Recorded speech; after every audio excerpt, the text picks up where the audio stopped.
sambutan dari Ketua Seksi Mahasiswa Ikatan Ahli Geologi Indonesia tahun 2019-2020 kepada Bang Dandi. Waktu dan tempat dipersilakan.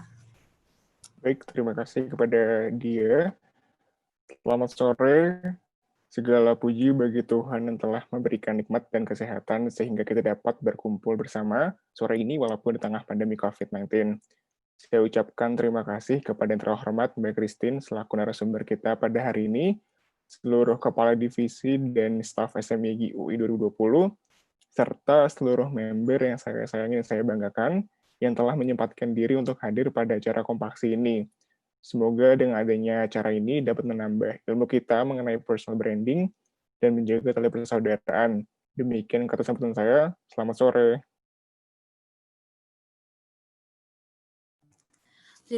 Terima kasih kepada Bang Dandi atas sambutannya.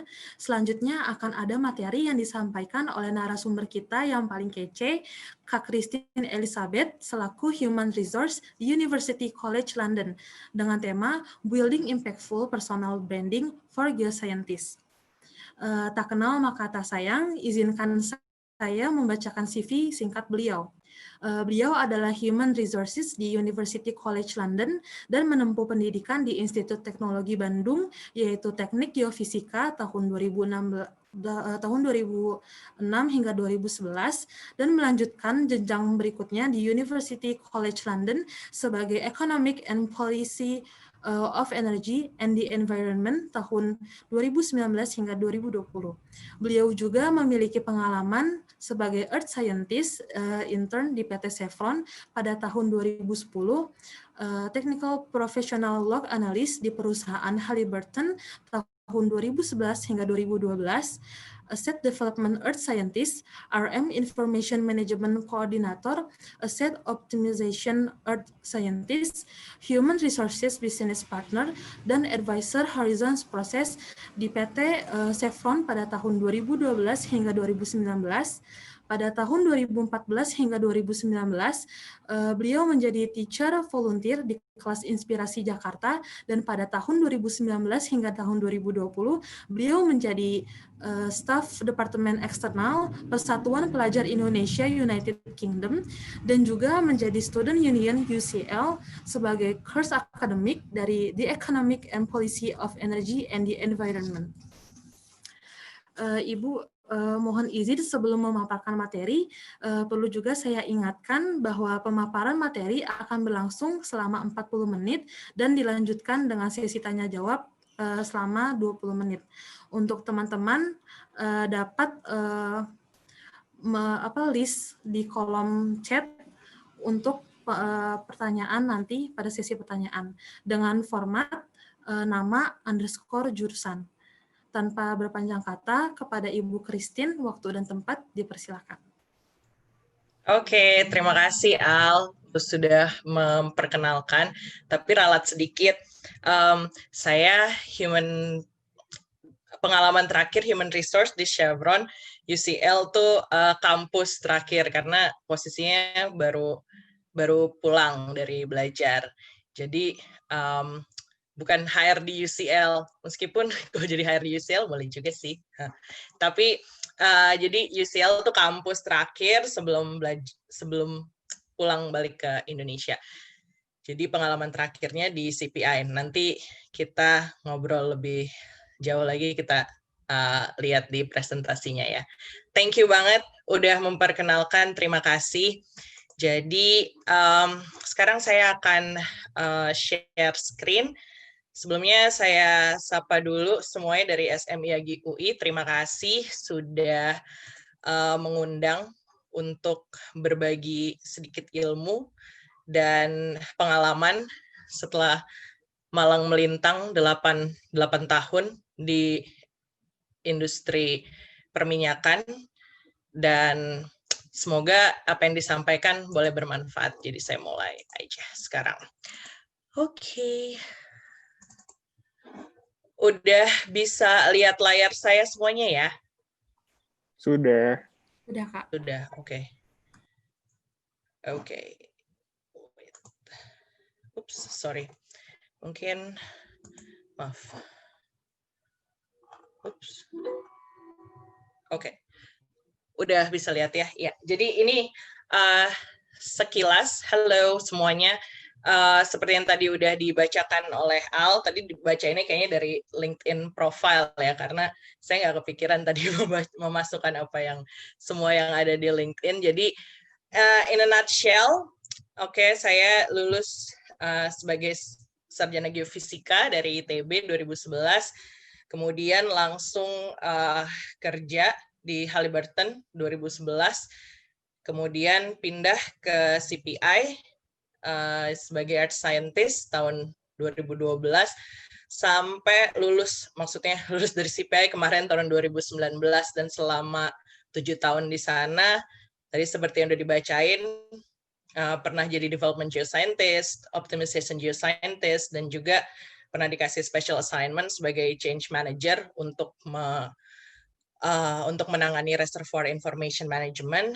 Dan 3 tahun terakhir di sana sebagai HR, jadi anything is possible. 2 tahun jadi HR business partner, dan kemudian setahun terakhir sebelum belajar kemarin, sebelum kuliah, jadi HR advisor untuk early career development program di Chevron, itu Horizons, tadi yang dibacain Horizons Process. Dan terakhir lagi menunggu diberikan gelar yang baru, semoga lulus dari UCL. Dan ya, itulah saya dan background di energy industry, dan harapannya dari background dan pengalaman ini ada beberapa hal yang bisa teman-teman pelajari. Jadi mau ngomong apa kita hari ini? Seperti yang diminta hari ini, temanya kan building impactful personal branding. Wah, very strong words. Nah, gitu ya. Nah, sekarang ketika teman-teman semua di sini kan dari tingkat 1 sampai tingkat 4 ya, sebagai mahasiswa. Saya juga dulu zamannya jadi mahasiswa emang clueless gitu, gimana caranya bikin CV, gimana kita akan menghadapi interview, karena kan kita belum pernah gitu ya. Tapi saya yakin semuanya, dengan apalagi di masa yang udah sangat connected ini, pasti teman-teman bisa melihat ilmu lebih banyak nih dari online, dan tentunya bisa membuat CV yang bagus-bagus juga. Tadi ada beberapa contoh CV yang sudah diberikan ke saya. Nanti kita akan coba lihat, keren-keren. Saya juga wow gitu pas melihatnya, keren-keren semuanya. Tapi kita mau coba nih, kita tarik seperti apa sih impactful CV, bagaimana sih untuk perform dalam sebuah interview, dan nanti ketika misalnya udah bekerja, bagaimana sih kita bisa deliver impact gitu di tempat kita bekerja, dan untuk overcoming generation gap, dan tentunya gimana caranya creating lasting impact dan build networking. Nah, nanti akan ditutup sedikit dengan reflection, skills of the future. Mungkin ada yang udah pernah lihat, tapi nanti kita akan sedikit reflect lebih spesifik untuk para geoscientist muda ini. Impactful CV. Jadi apa sih CV itu? CV itu ibaratnya adalah brosur. Jadi kesempatan kalian untuk menunjukkan diri kalian dalam secari kertas, dan itulah saatnya kalian harus jadi se-original mungkin dan serelevan mungkin. Relevan di sini maksudnya serelevan mungkin dengan tujuan atau pekerjaan yang dilamar. Jadi kan bikin CV, tentu kita ngasih CV ke orang karena ada tujuannya kan.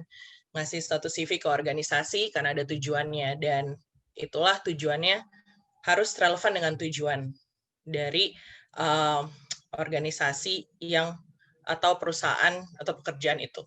Nah, impactful CV adalah CV yang bisa membuat kalian dipanggil interview. Jadi dengan membaca CV itu, recruiter tuh bisa lihat, penasaran gitu. Wah, keren ya.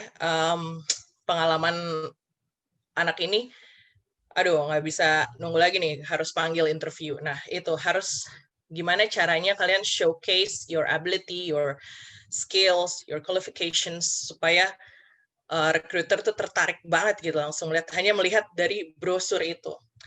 Dan juga karena itu adalah kesempatan kalian untuk memberikan to showcase yourself, makanya harus sejelas mungkin dan seringkas mungkin. Jadi jelas, ringkas, memenuhi tujuan apa yang dibutuhkan oleh suatu pekerjaan atau beasiswa atau posisi masters atau PhD yang mau kalian lamar. Seperti itu. Nah, poin yang ketiga, impactful CV itu harus, meskipun dia ringkas, tapi dia harus jelas dan detail, ditekankan pada poin-poin yang tepat. Jadi harus ada highlight di situ ya, highlight dari apa sih skills kalian yang mau dijual, karena kan brosur. Jadi intinya kita emang menjual skill, menjual kualifikasi. Apa nih yang menonjol dari skill kita yang bisa dijual. Nah, oleh karenanya semakin panjang atau semakin quote-unquote penuh gitu ya, the longer or fuller, not necessarily the better. Nah, umumnya fresh grad CV ideally one page long saja, satu halaman aja. Itu udah cukup banget untuk memuat kira-kira apa yang mau dilihat oleh recruiter untuk memutuskan apakah harus dipanggil interview apa enggak nih kandidat ini, seperti itu. Oke, jadi impactful CV ketika saya jadi recruiter, apa sih yang mau saya lihat? Tentu saya kan menawarkan pekerjaan nih dari suatu perusahaan, posisi misalnya sebagai earth scientist, sebagai geoscientist di suatu perusahaan. Tentu saya mau lihat, saya kasih kualifikasi kan, graduated from reputable university, majoring in geology, geophysics, dan punya GPA sekian, misalnya minimum 3. Nah itu kan saya harus bisa lihat dengan segera di CV itu memenuhi syarat apa enggak. Nah jadi yang perlu dilakukan adalah baca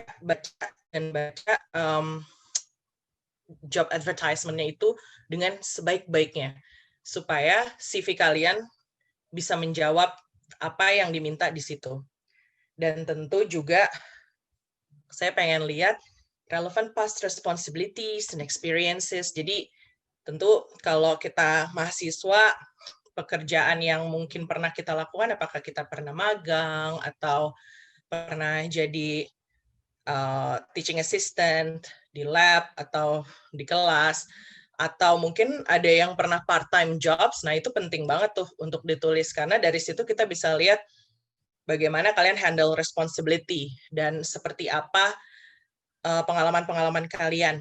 Rule of thumb-nya, ketika kalian menulis responsibility dan experience itu, kan kita mencoba ringkas nih, coba di-highlight tiga main responsibility yang paling utama dan yang paling relevan. Kalau nggak ada 3, 2 nggak apa-apa, jadi nggak mesti 3. Yang penting harus relevan dan berdaya jual, kayak gitu. Dan tentu achievements, apa nih achievements-nya? Achievements-nya juga harus yang relevan ya, kembali kata-kata relevan nih diulang-ulang terus, karena kadang-kadang demi CV kita kelihatannya rame, penuh gitu ya, kita tuh nulis aja semuanya, apa yang pernah dicapai dari TK, misalnya juara lomba kostum pas TK di sini-sini, ya ibaratnya biar penuh aja gitu. Sebaiknya enggak, nanti karena kita mau lihat, oke, kalau di masa SMA mungkin boleh prestasi-prestasi SMA, tapi juga yang kira-kira high profile gitu. Dan achievement ini nggak melulu lomba, nggak melulu kompetisi-kompetisi ya, tapi bisa juga kamu memimpin organisasi, terus organisasi ini ketika zaman saya bisa fundraising sebesar XXX gitu, sebesar segini, yang mana itu lebih besar dari tahun sebelumnya dan bisa bikin apa. Nah, itu harus di-highlight kayak gitu.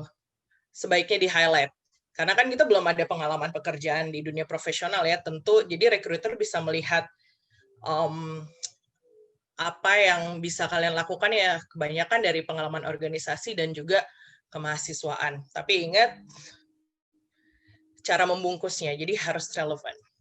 Dan sehingga dari semuanya itu bisa kelihatan, what is so special about you?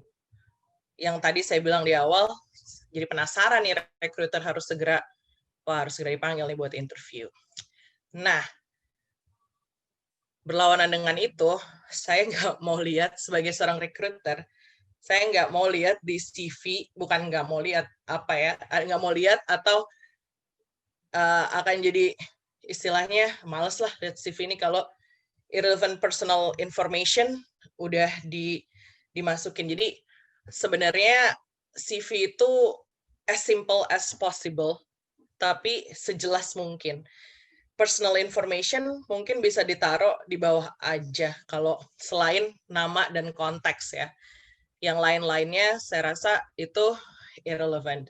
Dan juga foto kalau di perusahaan, menurut pengalaman saya dan preferensi beberapa perusahaan untuk bagaimana caranya kita bisa menghindari bias, sebaiknya yang di showcase ya skills kita, qualifications kita aja. Fotograf sebaiknya nanti itu pun akan diminta kan, dan kita kan akan ketemu untuk wawancara juga gitu kalau tertarik dengan isi dari CV kita. Jadi just to avoid bias, personal information, religion, dan juga foto, kecuali kalau memang diminta, tapi kayaknya zaman sekarang udah jarang sih, atau mungkin nggak ada perusahaan yang minta kalian untuk provide personal info, kecuali nama dan konteks gitu. Dan CV, seperti yang tadi bilang, kan adalah brosur gitu ya. Jadi apa nih? Jangan sampai ada typo atau error-error yang nggak perlu gitulah di CV itu. Istilahnya kan, ya mungkin orang akan bacanya, recruiter kadang-kadang baca skimming juga gitu kan, tapi ketika melihat, waduh, ada yang salah gitu, kayaknya kan jadi ilfeel gitu ngeliatnya, waduh, gini aja nulis salah, kayak nggak niat gitu kan. Nah, makanya sebisa mungkin di-proofread CV-nya sehingga semuanya tuh jelas dan nggak ada yang salah. Dan juga to gimmicky CV dalam artian yaitu berlawanan dengan tadi yang simple, jadi terlalu looks like trying too hard. Intinya creativity pasti di-appreciate, tapi sebisa mungkin untuk tujuan ini bikin CV sesimpel dan segampangnya dibaca gitu. Nah, ya di garis bawahi, namanya bold semua. I don't want to see lies on your CV. Jadi jangan berbohong soal skill, soal apapun, karena ya it will show gitu. Jadi kalau bilang nggak ada pengalaman di bidang ini ya tentu nggak apa-apa, karena kan fresh grad. Tentu tidak ada pengalaman di beberapa bidang, tidak apa-apa, karena kan baru lulus gitu. Nah, itu dimaklumin daripada berbohong bilang udah pernah tapi enggak gitu kan. Pada akhirnya pesannya adalah jujur, be true to yourself and to your future employer. Be as clear and concise as possible. Jadi storytelling is not lying. Lying beda dengan cara kita membungkus yang tadi saya bilang, how to make your achievement relevant to the job. How to make your part-time job, how to make your internship relevant to the jobs. Itu adalah bagaimana cara kita storytelling, membungkus dan mengaitkan itu semua sehingga jadi satu compelling overview tentang kamu di CV itu. Selanjutnya, nah kalau CV udah oke, nanti kita setelah materi ini selesai, kita akan lihat beberapa contoh CV. Tentu kalian akan dipanggil interview. Nah, ada nggak yang udah pernah interview apapun itu? Interview untuk program exchange kah, untuk apa sebagai mahasiswa misalnya? Interview mungkin mau masuk organisasi-organisasi kemahasiswaan gitu. Ada nggak yang udah pernah interview? Udah pernah sih, Kak. Rata-rata Udah kayak pernah ya? Udah pernah ya? Udah pernah interview? Di interviewnya sama siapa, untuk tujuan apa nih kalau boleh tahu, Jess? Kemarin sempat untuk summer program. Oh, oke. Nah, itu kesan-kesannya pertama ketika di interviewnya oleh siapa yang memberikan oleh siapa yang menginterview? Sama dosen sih, Kak. Satunya dosen yang kenal, dosen yang dekat, satu lagi yang enggak. Maksudnya dosen dari universitas lain atau? Dari UI juga, cuma yang ngajar kita. Alright. Jadi interview tadi, terima kasih Jessica untuk sharingnya bahwa kita emang interview, kita akan ketemu orang baru. Umumnya pasti akan ketemu orang baru yang belum pernah kita ketemu. Ya justru just be yourself, istilahnya kanvas kosong. Kamu kan belum pernah ketemu orang itu, first impression, percaya diri. Karena ketika kamu dipanggil interview, berarti mereka kan udah suka gitu sama kamu. Melihat brosur kamu tuh, CV atau brosur kamu udah suka. Oh, berarti saya mau panggil orang ini. Nah, sekarang saatnya ketika di interview adalah saatnya kalian membuktikan bahwa gue lebih keren kok dari CV gue. Aslinya adalah lebih keren. Jadi silahkan just be yourself, be the best version of you, dan be confident. Dan attitude is very important. Jadi dari pengalaman saya memfasilitasi interview itu sebagai HR, kelihatan banget bagaimana air muka kita semestinya jadi interviewer dan juga user, maksudnya manajer yang mempunyai posisi itu ketika wawancara mestinya poker face gitu ya, nggak mesti menunjukkan emosi gitu. Tapi kadang-kadang ketika ada attitude yang nggak bisa yang kurang baik itu pasti akan kelihatan banget dari air muka para interviewer gitu kan. Jadi attitude very important, meskipun sekarang mungkin di zaman pandemi gini kita akan interview ya tentu dari online, phone interview atau video interview. Nah, tetap gimana caranya kita menunjukkan attitude kita. Harus dijaga dan pokoknya show them the best version of you gitu. Dan harus terlihat enthusiastic. Harus belajar, harus mempersiapkan diri lah. Ini dari pengalaman pribadi. Karena saya dapat pekerjaan saya yang pertama itu di Halliburton, ketika saya wawancara, mereka buka posisi untuk field engineer. Saya sebagai waktu itu geophysicist kan. Ketika di wawancara technical, tahu nggak pertama kali ketika melihat CV saya apa yang dibilang sama usernya? I don't need you, I don't need you. Udah ganti-ganti, udah nunggu wawancara selama itu ketika dibilang I don't need you. Tapi itulah saatnya kita dengan sopan, karena sudah prepared, bilang, saya langsung jawab, why you don't need me? Kan perusahaan Anda punya banyak lini pekerjaan. Tapi saya cari field engineer di sini katanya. Saya nggak butuh background geophysicist. Tapi kan Anda punya wireline and perforating group yang mana di situ butuh log analis dengan background geologist atau geophysicist. Apakah tidak bisa dipertimbangkan? Karena kan kita bekerja di tempat yang sama. Dan mereka bilang, dari mana kamu tahu ada divisi itu? Because I read your website and I studied your organizations. Dan ketika mereka bilang, oh okay, then I will try to fix interview with our geology department. Nah, coba bayangkan jika pada saat itu ketika dia bilang, I don't need you. Oh, okay, thank you. You don't need me. Thank you. Thank you very much for your time. Kayak gitu. Nah, itu pengalaman pribadi ya. Jadi, menurut saya, kalian juga harus Pokoknya mau lamar pekerjaan apa, pelajari perusahaannya. Karena pasti ada gunanya lah ketika kalian ngobrol, ketika kalian di interview itu. Oke, jadi jangan ragu-ragu, tetap dengan sopan, dengan cara yang baik, bukan jangan apa-apaan nih, I don't need you, ya nggak kayak begitu. Kita harus berusaha negosiasi, diplomasi, berdiplomasi. Jadi itu dilatih seperti itu ya, dengan berorganisasi, pasti bisa lah kalian semua.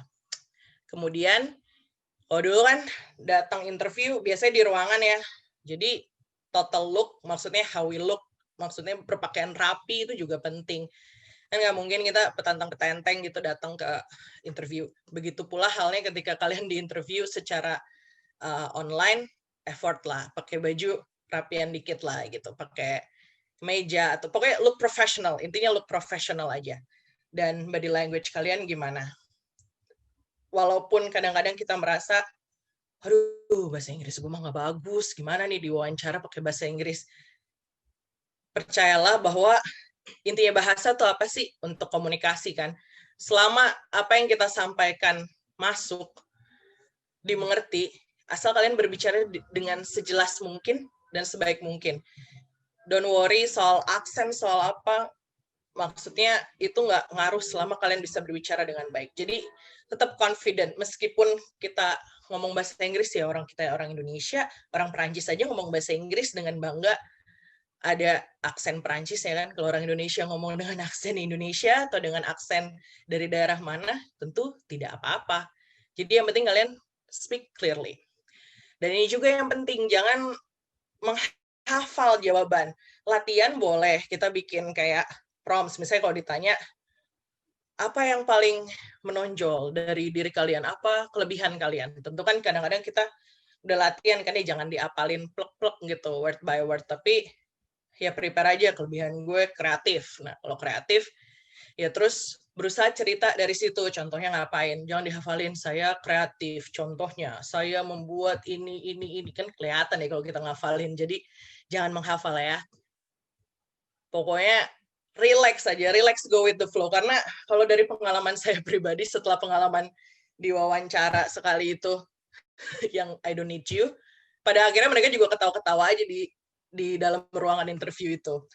Jadi hampir semua wawancara saya ketika pernah internship tahun 2010 itu, intinya sebenarnya semua orang interviewer itu di dalam ruangan itu berusaha membuat kalian untuk relax kok.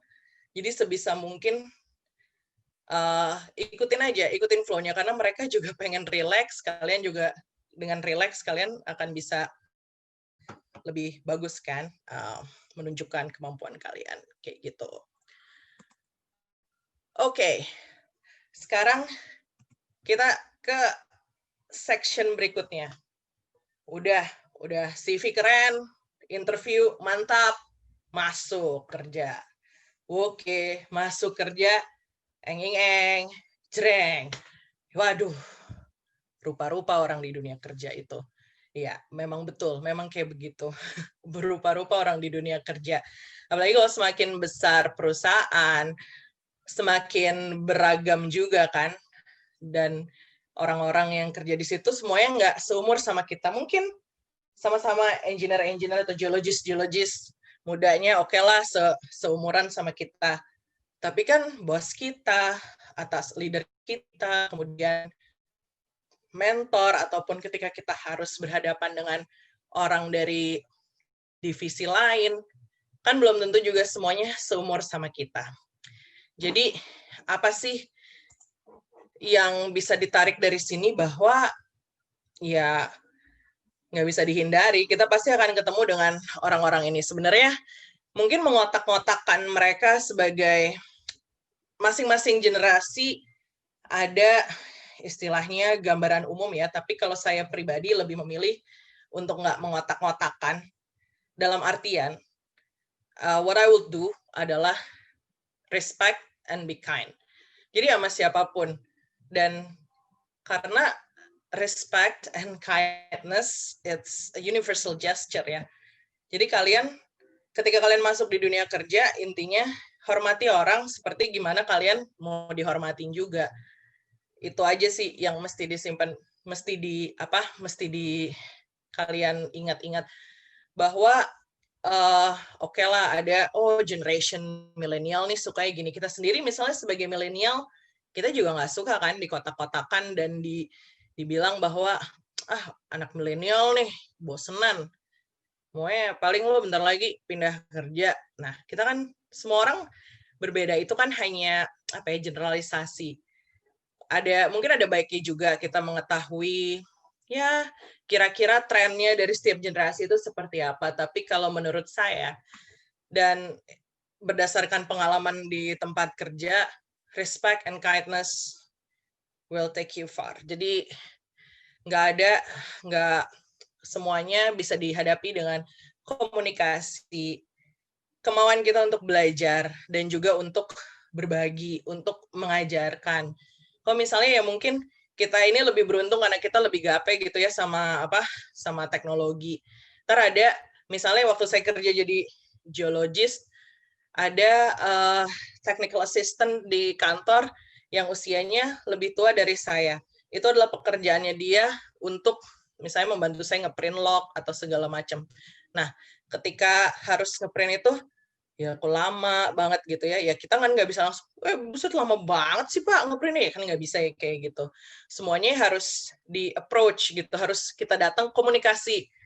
Ada masalah apa Pak? Kayak gini misalnya, kalau kita tahu cara untuk membantu dia bekerja dengan lebih cepat, kita bantu dia, kita beritahu. Itu sharing, learning and sharing. Jadi jangan, wah lama nih kerjanya, bilang bos gue, bos, lama bos kerjanya, udahlah bos saya aja yang ngerjain. Nah kayak gitu kan kurang baik. Jadi semuanya harus diselesaikan dengan komunikasi, karena nggak kenal maka nggak sayang. Seklise-klisenya ungkapan itu, tapi benar. Ketika kalian di tempat kerja, make an effort to know each other. Meskipun kalian kolega, tapi ketika seorang disapa dengan nama, dengan pagi Pak ini, pagi Bu ini, daripada itu mereka akan senang dan mereka pasti punya positive impression gitu terhadap kalian. Tapi tentu yang paling utama juga ya integritas dan profesionalism. Jadi semuanya harus, kalau saya pribadi masalah integrity ya nggak bisa dipertanyakan ya, sedekat apapun kita misalnya punya kolega yang seperti apa, ketika diminta melakukan sesuatu yang nggak sesuai dengan peraturan perusahaan, ya don't do it. Intinya professionalism dan integrity. Pada akhirnya, sebenarnya ya kalian kontrol lah apa yang bisa kalian kontrol dalam pekerjaan itu kan. Karena kalau yang namanya bikin tempat kerja yang aman, yang nyaman untuk semua pegawai, yaitu adalah pekerjaan managers dan juga HR. Bagaimana caranya bikin guidebook, bikin peraturan, bikin suasana, maksudnya rules yang bisa memungkinkan hal itu terjadi. Tapi kalian sebagai pegawai, apa yang bisa kita lakukan? Misalnya jadi pegawai, ini kan workplace, misalnya jadi pegawai, atau kalian misalnya punya usaha harus membawahi seseorang. Kalau kalian yang punya usaha berarti ya itulah tanggung jawab kalian gitu untuk membuat that place sebagai tempat yang aman dan nyaman untuk semua orang. Tapi sebagai pribadi apa yang bisa kita lakukan adalah untuk menjadi mengontrol apa yang bisa kita kontrol. Dan itu balik lagi ke attitude kita. Jadi pesan saya kalau ditanya how to overcome generation gap, communication, respect, and kindness. Seperti itu. Nah, tentu ketika kita bekerja, kita membuat sesuatu, kita mau impact-nya tuh bertahan. Kita mau impact-nya bertahan. Kita diingat di tempat kerja, misalnya kita resign atau kita pindah kerja, kita punya legacy. Kita punya legacy di situ. Itu menurut saya itu sangat penting. Ketika kita melakukan apapun, kita harus punya mindset itu. Bahwa kita bekerja, kita akan diukur performance kita. Jadi, no other word, perform. Kalau kita diberi tanggung jawab, kerjakan. Misalnya, ya itu semua harus dilakukan dengan penuh tanggung jawab. Dan tentunya kalian harus bisa proaktif, dan nggak mesti sesuatu itu mulai dari yang besar ya. Kayak tadi misalnya contoh ketika kalian tahu bagaimana cara untuk membuat suatu pekerjaan lebih simple, ya mulailah dari situ. Kan nggak harus di-recognize oleh yang tinggi-tinggi gitu. Intinya mulailah dari apa yang bisa kalian lihat, perbaikan yang kecil apapun, lakukan. Dan sebagai seorang geoscientist, kita tuh harus memperluas wawasan bahwa kadang-kadang nah ini juga berkaitan dengan selanjutnya, be inclusive, jangan eksklusif, merasa paling, wah pekerjaan geoscientist paling keren, jadi gue nggak perlu lah bergaul-gaul sama orang IT, sama apa gitu. Nggak perlu lah gue bergaul-gaul sama HR, sama apa gitu. Nah misalnya, nggak bisa kayak gitu. Harus berusaha sebisa mungkin bekerja sama dengan semua orang. Dan harus jangan bosan-bosan belajar, karena ya nanti tren kan selalu berubah. Kita sebaiknya harus terbuka dong dengan apa yang paling up to date. Seperti productivity and confidence, dan mengulang lagi yang tadi bahwa how to make network, ya treat everyone in the organization with respect. Yang terakhir, don't burn bridges. Ini ungkapan kalau misalnya kalian harus pindah, kalian harus resign atau bahkan pindah divisi gitu ya. Jangan harus tetap keep in touch lah gitu, membangun hubungan baik. Jangan nggak mentang-mentang udah pindah, ngapain lagi berurusan dengan orang itu. Itu nggak boleh. Dan kalau di pekerjaan tuh baper dikurang-kurangin. Nggak perlu baper, semuanya kolega. Jadi kadang-kadang semua orang punya masalah di kehidupannya. Jadi dalam bekerja, just be professional. Gitu. Nah, akhirnya kita sampai di concluding remark. Skills of the future. Ada yang udah pernah lihat gambar ini belum? Dari World Economic Forum. Sudah pernah, Mbak. Udah pernah ya? Udah pernah lihat ya? Nah, banyak. Ya, jadi saya juga lihat kayak, berapa ya? 2 bulan yang lalu kali di Twitter gitu ya. Lihat di Twitter, terus it made me reflect gitu. Dan saya juga menyarankan kalian sebagai geoscientist, calon-calon geoscientist muda berbakat ya, semuanya try to reflect. Top 10 skills of 2025. Gimana nih untuk mengaplikasikan skill-skill ini? How can I gain these skills? Dan bagaimana saya bisa, ya kalian reflect, try to think, bagaimana saya bisa menjadi seorang geoscientist yang bisa berpikir secara analitik. Saya yakin kalau semua geologis, geoscientist pasti analytical thinking nggak usah dipertanyakan lagi lah. Itu kan udah dilatih selalu. Dan how to actively learning strategies, complex problem solving. Nah ini kan banyak juga nih di CV kita tulis solving complex problem. Alright. Nah gimana caranya kita merefleksikan dan coba mengadapt apa nih yang bisa kita lakukan sebagai seorang geoscientist untuk mengakomodasi skill-skill ini. Seperti itu. Karena dunia pekerjaan, dunia kerja selalu evolving ya. Dan kadang-kadang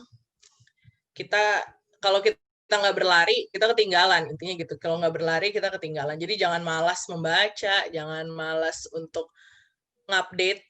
Jangan berpikir dulu, saya juga berpikir misalnya ketika kuliah, pokoknya gue harus jadi exploration geoscientist. Pokoknya gue mau ngerjainnya seismic aja, seismic interpretation. Kerjaan yang lain gue nggak mau. Pokoknya mau seismic interpretation. Tapi kan hidup berjalan berur. Jadi waktu awal-awal waktu kerja praktek ngerjain seismic processing. Oke, seismic processing. Terus aku kurang suka nih, gaya banget, kurang suka nih, gue mau ngerjainnya interpretation aja. Kemudian dapat internship soal interpretation. Dan kemudian pas bekerja, ternyata ketika bekerja ketika ada kesempatan dalam pekerjaan, ketika misalnya dikasih kesempatan, kamu ngurusin ini ya, reservoir management information management. Kalau saat itu, nggak mau, maunya tetap ngerjain exploration ini aja, exploration geology. Ya, itu nggak membuka wawasan kita. Jadi ketika ada kesempatan apapun, apa yang harus kalian tuh harus terbuka. Itu maksudnya memperluas wawasan. Try to be flexible. Apa nih yang bisa expertise gue sebagai geoscience nih bisa masuk di mana gitu. Kalian harus bisa berpikir ke sana. Kayak misalnya sekarang development SDGs. Ada yang pernah dengar SDGs nggak? Sustainable Development Goals. Itu kan lagi gencar banget. Nah, coba deh kalian iseng-iseng lihat tuh ke website SDGs. Kira-kira gue nih sebagai geoscience masuk di mana ya? Bisa support goals ini di mana ya gitu. Nah, jadi itu memperluas wawasan kalian dan memperluas option kalian juga. Jadi if you know what I mean. Jadi misalnya nggak berpikiran kita kerja di perusahaan tambang aja atau di perusahaan minyak aja atau kita ngajar atau kita bahwa banyak peluang dan banyak kesempatan asal kita mau melihat dan mencari peluang itu. Gitu sih. Nah, ini ada reportnya, nanti mungkin bisa dibagiin ya. Kalau material ini dibagiin, ada di sini dari WF Forum nih lebih jelas The Future of Jobs. Jika kalian berminat bisa dibuka. Oke, untuk materinya segitu aja. Kita akan langsung habis ini membahas CV dan nanti kalau ada pertanyaan masih ada waktu kan ya untuk tanya jawab moderator? Masih Kak, sampai jam 5:05. Oke, 5:05. Oke, kita sekarang langsung ke CV aja ya. Tadi dengan baik hati ada beberapa volunteer yang sudah mengirimkan CV. Sebentar. New share. Oke. Sekarang udah bisa lihat yang ini ya, yang Microsoft Word-nya ya. Semuanya ya. Sudah Kak. Oke. Nah, kita mau membedah, saya mau komen ke beberapa CV ini.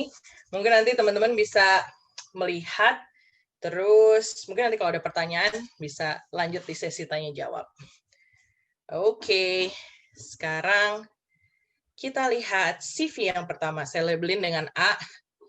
Udah saya sensor nama dan kontaknya. Oke. Nih pengen denger dulu dari siapapun yang ada di forum. Apa kesannya ketika melihat CV A? Ada nggak yang mau jawab? Mungkin in 3 words, apa? Ada nggak kesannya? Seperti apa? Halo?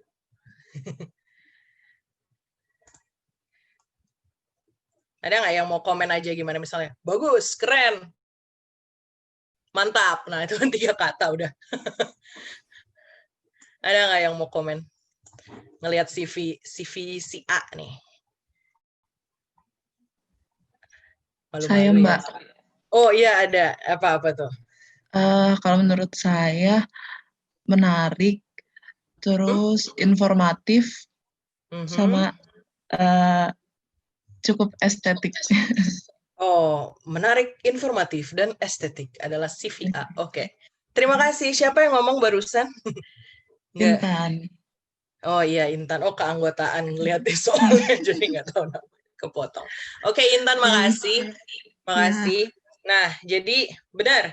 Ketika saya melihat ini, sama nih, satu aliran sama Intan ketika melihat ini, oh menarik ya. Nah, menarik dan ya estetik, terlihat bahwa teman kita ini pengen menunjukkan bahwa I am somehow creative gitu saya melihatnya. Nah, tapi ada beberapa hal yang saya catat juga dari sini. Yang pertama, oke, tadi udah menarik, desainnya, fontnya clear, kelihatan jelas apa yang ditulis. Nah, dan kita masuk ke ketika saya mulai baca, nah baru ini saya ada komen di sini bahwa ada beberapa hal yang repetitif. Jadi kan tadi seperti dibilang CV tuh clear clear and concise. Nah, ketika lihat di sini pengalaman, Geology University of Indonesia, assistant lecturer. Nah, ini sama semua nih 3 kata-kata ini. Responsible preparing instructive materials, sama semuanya ya kan. Menurut saya bisa aja disingkat jadi tinggal assistant lecturer in poin 1, mineral optics and petrography, and paleontology and petrology, misalnya di 3 hal itu di bullet point. Dan kalau bisa mungkin lebih spesifik lagi kalau memang mau menulis deskripsi, atau kalau memang general ya langsung aja tulis 1 aja untuk semuanya kayak gitu. Jadi think how to make your CV concise. Intinya gitu, jangan membuang-buang waktu recruiter gitu membaca hal yang sama gitu kan, isinya kan sama. Jadi kalian sebisa mungkin dipersingkat lagi. Kemudian satu hal, nah misal saya melihat juga di sini skills yang dibuat dalam bentuk scale seperti ini kan. Berapa dot ini? 1, 2, 3, 4, 7 dot. Nah ini kita kan nggak oke lah, mungkin dari kiri ke kanan maksudnya semakin lihai begitu ya, mineral optik, petrografi, mineral resource. Tapi nanti menimbulkan pertanyaan lagi nih, kan kayaknya lihai banget nih di mineral resource. Tapi di bagian seperti apa? Kalau saya pribadi dan ketika saya lebih pengen melihat deskriptif aja gitu, karena kalau kayak gini sangat-sangat ambigu gitu ya. Oke lah, skillful, misalnya merasa skillful in mineral resources. Nah itu seperti apa? Dengan membaca gini, informasi apa sih yang kamu berikan kepada recruiter? Kalau saya pribadi melihat ini, it gives me nggak banyak gitu, nggak banyak yang bisa saya ketahui dari sini. Mungkin alangkah lebih baiknya misalnya kita lihat itu di highlight jadi top 3 skills in geology. Ngapain? Mineral resources-nya misalnya ngapain? Apa yang berhubungan dengan mineral resource? Bisa menginterpretasi data geologi sehingga saya bisa menentukan deposit in a geological map gitu misalnya. Itukah yang dimaksud dengan skill dalam mineral resources? Seperti itu. Jadi kalau menurut saya lebih informatif jika dengan udah menghemat tempat nih di sini dipotong ya, skills-nya kita naikin aja ke sini, terus misalnya skills in interpreting geological data for mineral resource exploration, atau seperti apa sih yang mau disampaikan sebisa mungkin, se-upfront mungkin. Kalau skill itu dirasa ini kan mau cari kerja nih, misalnya mau cari kerja di tambang atau di mana, ini kira-kira sudah menyampaikan apa yang dimaksud belum begitu. Dan sama halnya dengan organization experience, kayaknya lebih bukan kayaknya bisa lebih singkat lagi. Dan menurut saya misalnya AAPG SCUI, mungkin ada beberapa yang kalau geologis pasti tahu lah AAPG apa. Mungkin ada baiknya juga di spell out aja gitu, misalnya AAPG itu apa sih gitu kan. Terus di ringkas jadi misalnya top 3 apa nih yang paling keren yang gue lakukan ketika jadi AAPG student C-nya itu apa sih, student section UE gitu. Apa nih yang paling oke? Creating caption and arrange publication of event, misalnya head of publishing, make an effective publication material gitu misalnya, sehingga bisa menarik berapa banyak pengunjung, berapa banyak peserta misalnya. Jadi lebih konkret lagi gitu. Jadi seperti itulah kira-kira di sini. Oke, CVA. Ada pertanyaan dari siapapun soal CVA yang kurang jelas mungkin? Belum ada?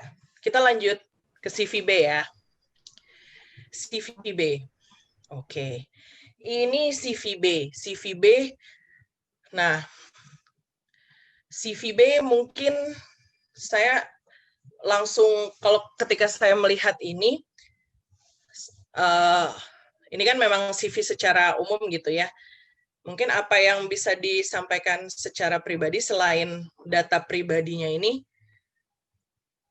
padahal kan sebenarnya ini udah udah mahasiswa geologi UI gitu ya. Tapi saya nggak bisa lihat itu di sini. Sehingga baru yang terlihat ya pendidikan terakhirnya dari SMA gitu kan. Nah, jadi alangkah baiknya jika dalam membuat CV seperti yang tadi saya sampaikan bahwa data pribadi sebaiknya sebatas nama dan how to contact you. It's enough for this stage. Nama dan bagaimana saya bisa ngontak kamu untuk interview. Karena nanti hal selanjutnya kayak yang lain-lain ini kan kalau nanti di hire juga kita minta KTP-nya. Jadi semuanya otomatis tahu gitu. Jadi kalau di awal-awal nama sama kontak kita aja. Dan ini mungkin yang bisa dilakukan adalah kalau bisa kronologis dimulai dari yang paling kini ya, yang paling. Jadi kalau memang pendidikan terakhirnya di SMA, maka kita yang SMA ini yang paling atas, pendidikan formal SMA yang paling atas sampai ke SD. Demikian juga dengan pengalaman organisasi. Pokoknya semuanya secara kronologi yang paling di atas, pokoknya yang paling kini, paling recent, paling atas. Gitu. Jadi untuk memudahkan. Mungkin rekan-rekan bisa juga ini ya di LinkedIn gitu. LinkedIn kan udah apa ya namanya? Otomatis lah gitu. Pasti ketika kalian ngisi itu kira-kira format CV ya semacam seperti itulah gitu kan. Yang bisa dicontoh seperti itu. Dan mungkin bisa lebih ada untuk memperlihatkan relevansinya nih pengalaman organisasi. Oke, jadi koordinator ekskul di sini apa nih age-nya gitu? Apa sih yang udah saya lakukan yang special, yang keren banget, yang pantas untuk ditulis? Jadi kalau bisa sebisa mungkin ada achievement di CV kalian. Achievement, seperti tadi saya bilang, nggak harus menang lomba, nggak harus menang kompetisi, tapi pasti ada achievement dari kalian memanage apapun itu. Jadi, pasti kalian punya achievement, just try to think harder. Apa sih achievement gue? Gitu. Oke, ini CV B. Ada pertanyaan buat yang CV B?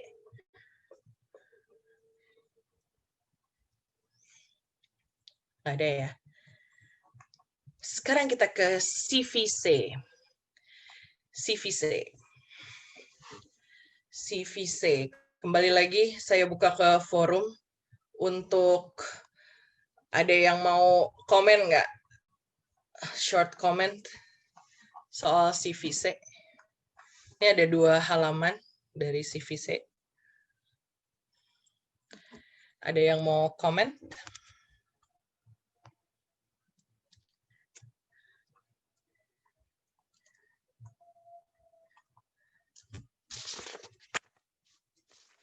Tidak ada. Saya deh Mbak, boleh? Oh, boleh. Fahri ya namanya ya, DKMP. Iya. Fahri. Apa nih Fahri komennya? Menurut saya bagus sih, jelas, tapi untuk penjelasan di volunteer sama organization experience kayak terlalu panjang ya. Sehingga membuat 2 lembar gitu. Itu aja sih. Oke, Fahri. Terima kasih. Ya, saya setuju dengan Fahri. Jadi kalau saya lihat di sini CVC ini very well prepared gitu ya, karena niat menulis seperti ini. I like the profile part of it. Nah, tapi ketika kita sampai di sini sama lagi nih seperti tadi bisa dibuat lebih concise, jangan repetitif, jadi lebih baik kalau memang mau dipisahin micropaleontology lab assistant bisa dibikin apa nih yang special gitu dengan kamu jadi lab assistant di micropaleontology. What's special about it? Jadi bisa dibikin di situ. Ini kan ibaratnya kayak apa ya, job desk umum aja gitu kan. Ya oke, prepare, assign, to help. Nah, kalau bisa kata-kata to help gitu, jangan to help. Jadi kita itu caranya, ingat, storytelling is not lying. Jadi bagaimana kalian membungkus cerita itu. Jadi kayak effectively prepare instructive materials for micropaleontology lab and skillfully demonstrate the material, misalnya seperti itu. Jadi coba dibungkus expertise kalian ini, karena ibaratnya gini, misalnya orang HR, ini kebetulan saya orang HR, background-nya geoscience gitu, tapi kalau misalnya orang HR yang bukan geoscience, bingung gitu kan, micropaleontology, ya mungkin udah ditahu juga micropaleontology, but how to make a compelling story gitu. Ibaratnya, ketika kalian ngasih CV ini, orang tuh nggak ngerti apa-apa soal kalian, nggak ngerti apa-apa soal geologi, tapi ketika habis baca itu, wah, gue mau jadi lulusan geologi nih. Keren banget kayaknya, ya gitu.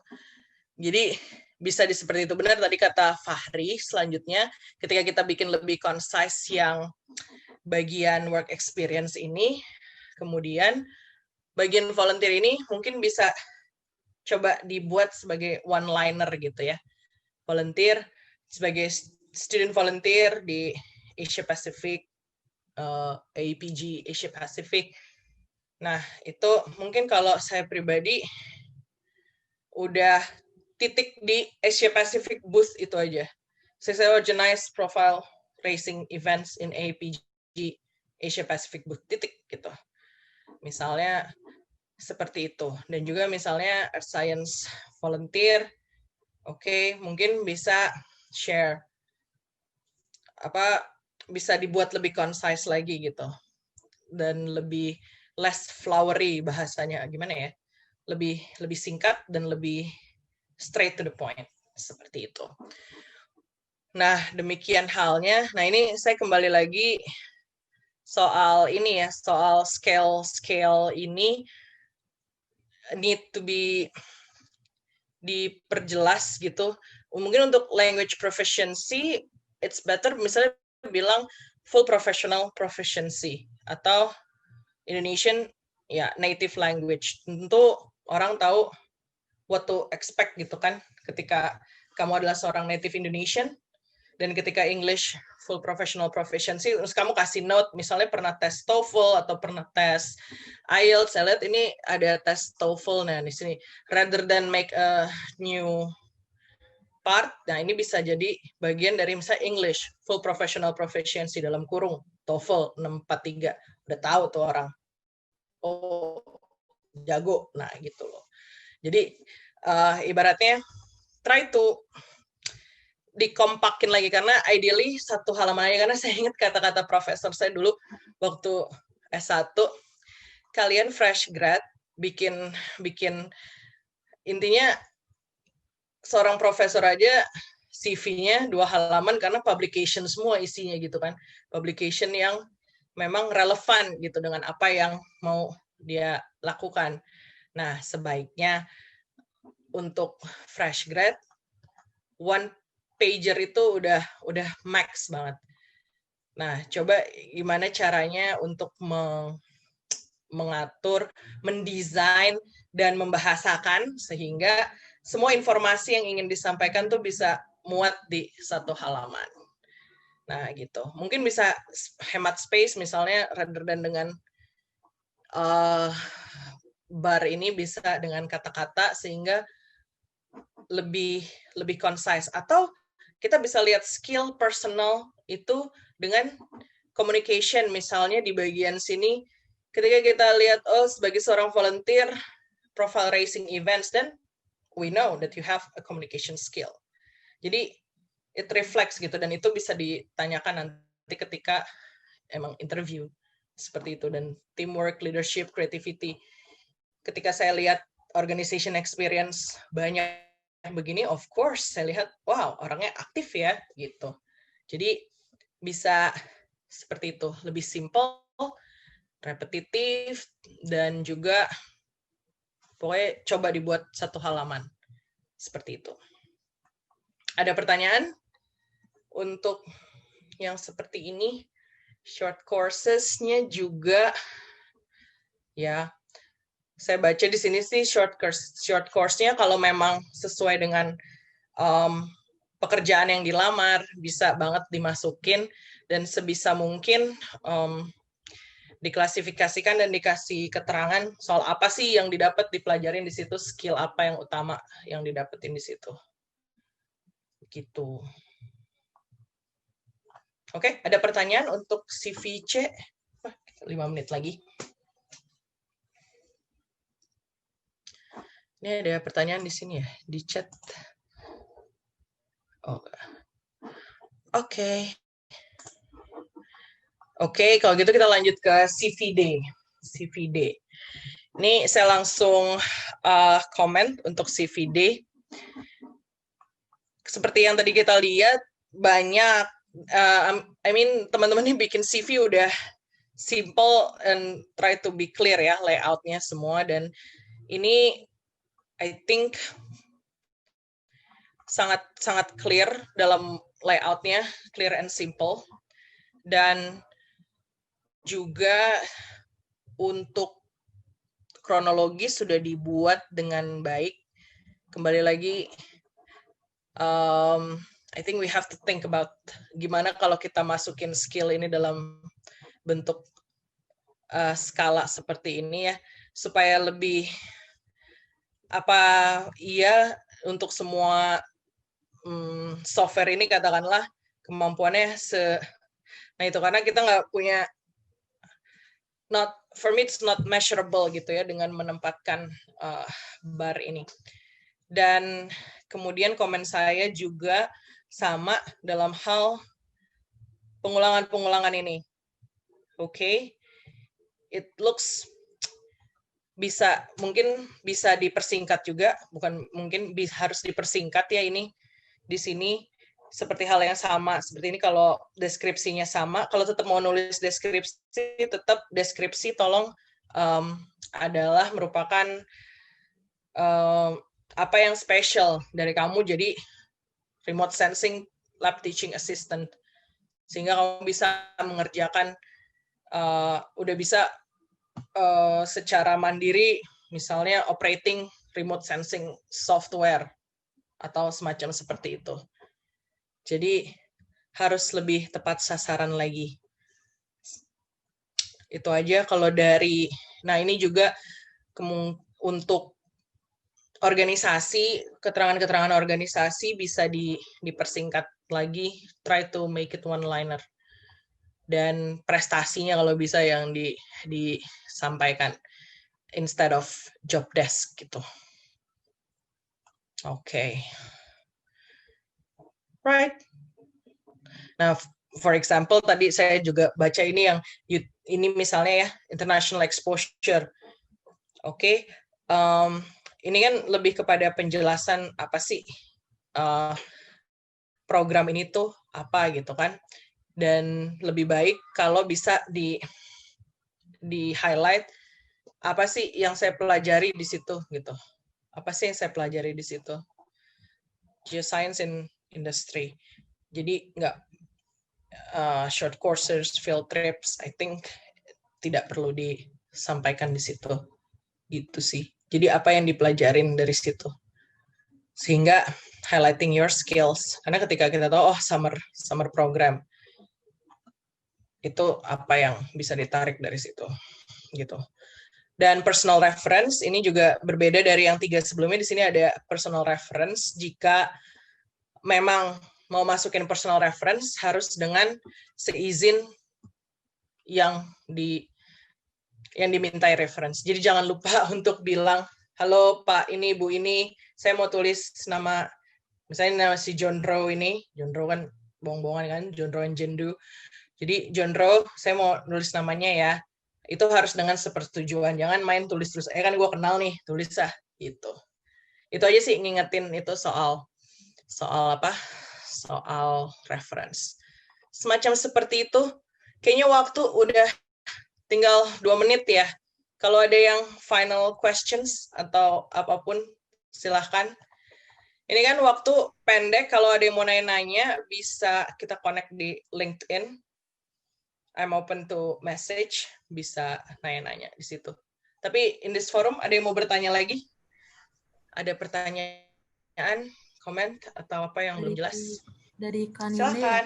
Silakan Kanine. Ya, selamat sore. Perkenalkan saya Nina. Di sini saya mau tanya, Kak, untuk di CV sendiri, kalau kita mau mention tentang achievements atau perlombaan itu, cukup di-mention aja nama lomba sama instansi yang mengeluarkan, atau dikasih juga, misalkan kita nge-publish paper atau ada publications, itu kita jelasin juga gitu nggak, Kak? Detail dari paper yang kita bawa itu gimana?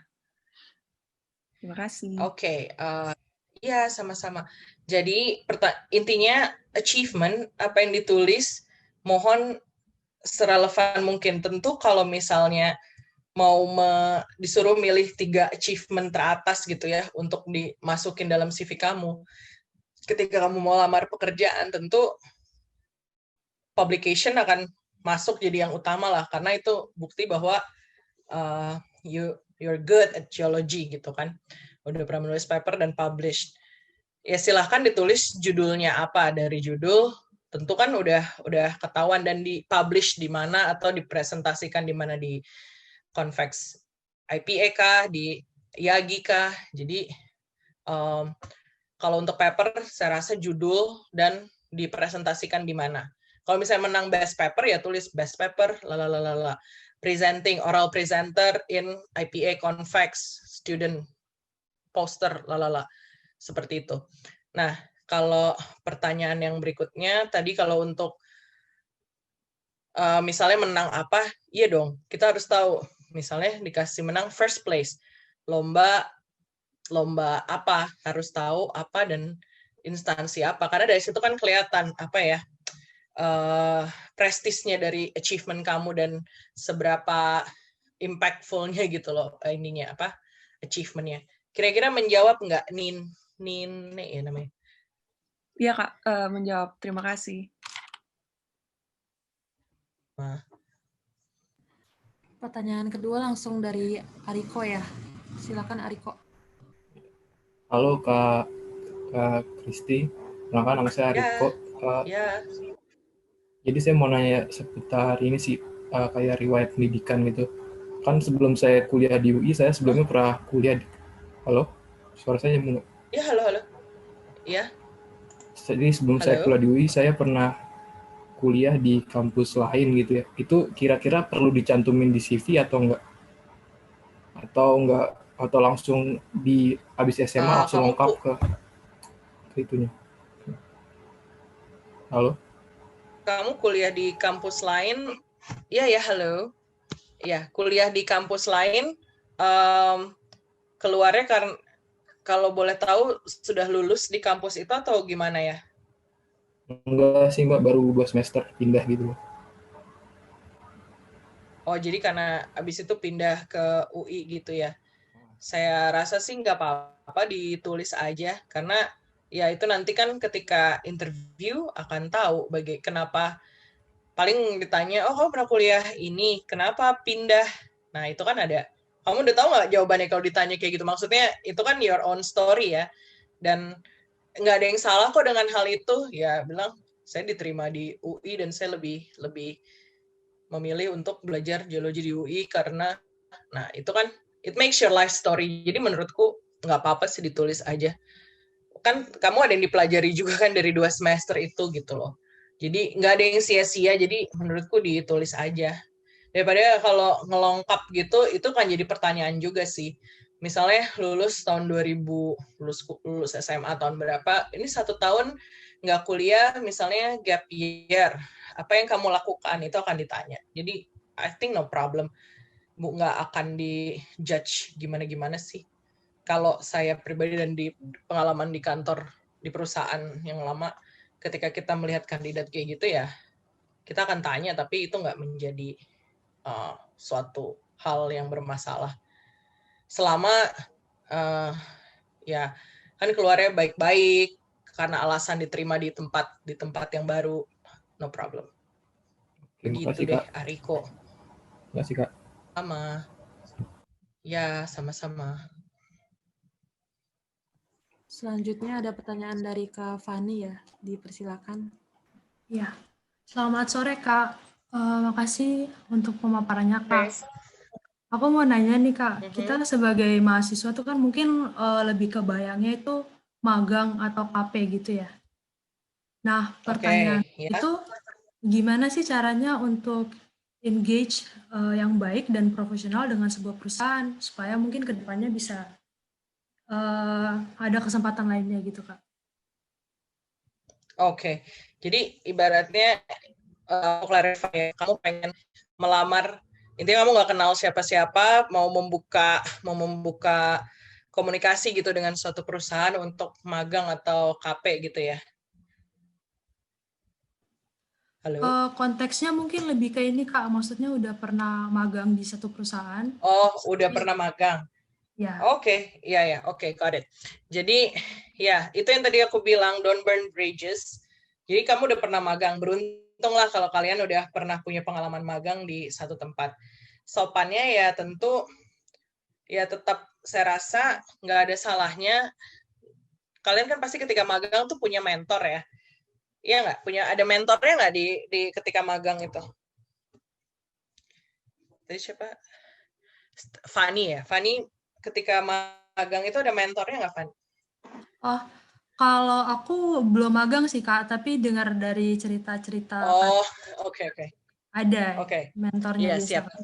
Ya, jadi, nah pasti kan kita ketika kita magang atau KP, kita akan di-assign mentor. Nah, itu juga gimana caranya ketika aku juga dapat pekerjaanku yang berikutnya, karena aku pernah magang.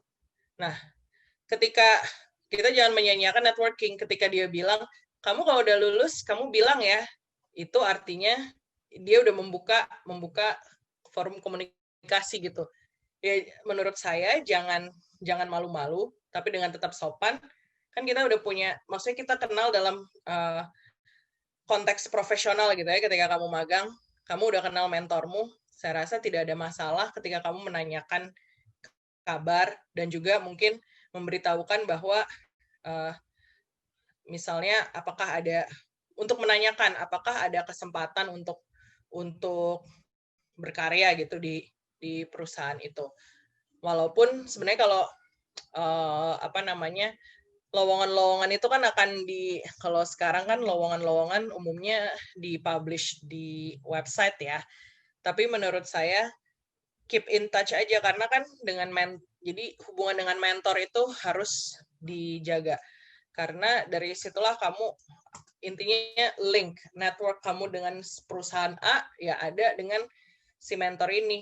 Jadi silahkan dengan sopan, dengan baik, bisa kirim email, bisa lewat, ya tentu bukan dengan tiba-tiba nelpon atau apa.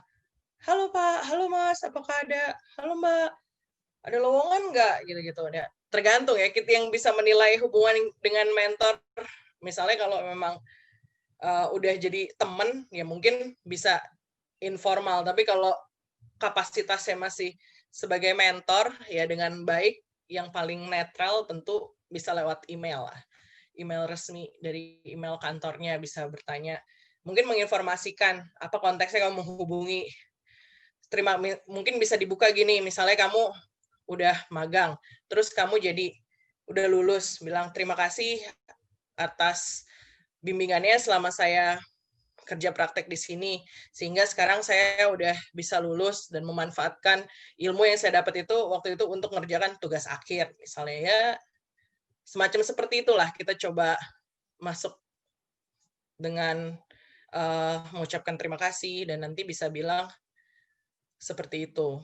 Apakah ada kesempatan yang bisa seperti ini lalala, karena saya lihat seperti di website, tapi buktikan juga kalau kamu tuh kayak udah riset, jadi nggak blind question gitu tiba-tiba nanya gimana ya caranya buat begini-begini, nah gitu. Tapi kan kamu udah lihat caranya di website, ada apa, seperti apa rekrutmen yang sedang ada, atau langkah-langkahnya gimana. Cukup jelas nggak, Fani? Iya Kak, jelas. Makasih Kak jawabannya. Oke, sama-sama. Kak, mungkin ini ada pertanyaan terakhir dari Syifa Mustafa. Pertanyaannya, Oke. bagaimana cara kita menjawab pertanyaan mau gaji berapa? Terima kasih. Mau gaji berapa? Mau gaji berapa?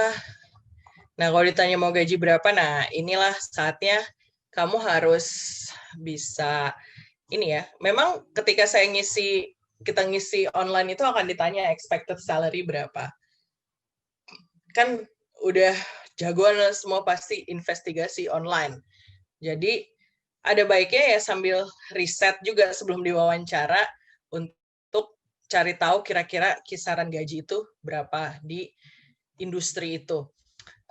Ada report yang saya rasa perusahaan-perusahaan konsultansi itu mengeluarkan, kalau kamu cari standar gaji di Indonesia, itu akan keluar kok, ini ada report yang bisa dibaca.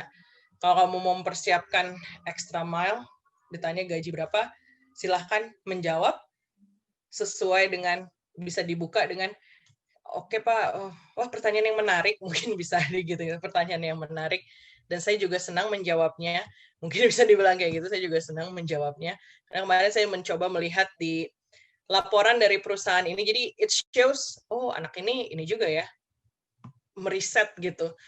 Dari laporan ini saya melihat gaji di situ. Ya tentu saya mengharapkan bisa mendapatkan kompensasi senilai range demikian gitu, sesuai dengan data. Jadi kamu bicara sesuai dengan data gitu.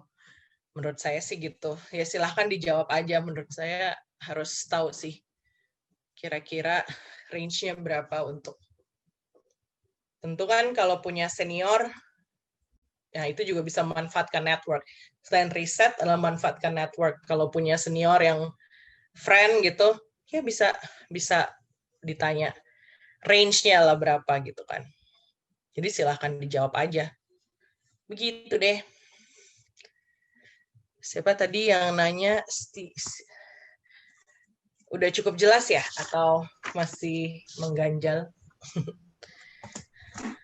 Sudah ya, Kak. Iya.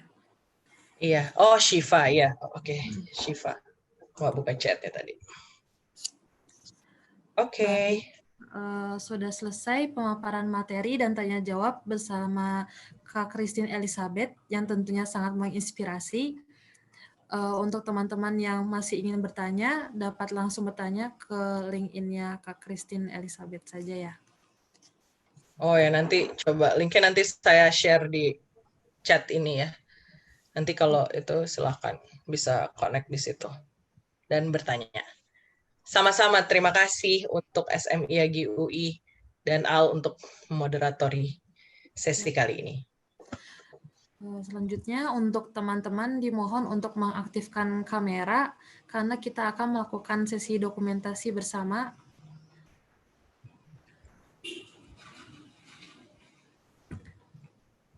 Yang bisa diaktifkan kameranya.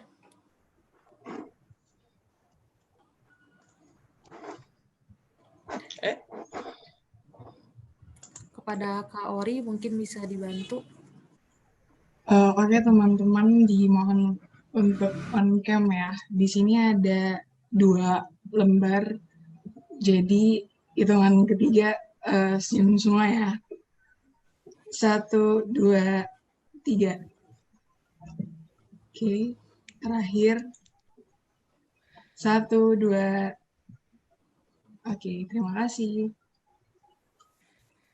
Oke, terima kasih semua. Nanti in a moment saya share LinkedIn. Silahkan kalau ada pertanyaan. Terima kasih semuanya. Sama-sama Mbak. Saya ucapkan terima kasih kepada Kak Christine yang sudah menyempatkan waktunya untuk hadir dan menyampaikan materi pada acara kami kali ini, sebuah penghormatan bagi kami semua. Oke, sama-sama.